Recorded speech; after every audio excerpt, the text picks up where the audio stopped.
ఒక ఊరిలో ఒక అత్త కోడలు ఇద్దరూ వంటగదిలో తలపడి ఎవరి చేతిరుచే బాగుంటుందో తేల్చుకోవాలని ఎప్పుడూ గొడవ పడుతుంటారు.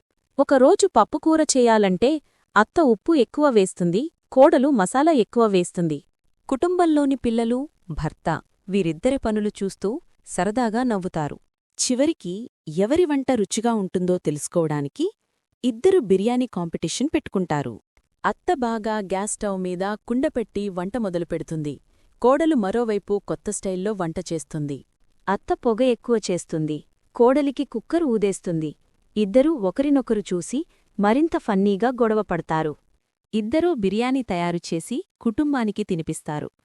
కుటుంబం మొదట ఒకరి వంట తింటే చాలా స్పైసీ, మరొకరి వంట తింటే ఉప్పుగా ఉంటుంది. చివరికి అత్తా కోడలు ఇద్దరూ గ్రహిస్తారు, కలసి వండి చేస్తేనే నిజమైన రుచి వస్తుందని. ఇద్దరూ ఒకే బానలిలో బిర్యానీ చేస్తారు.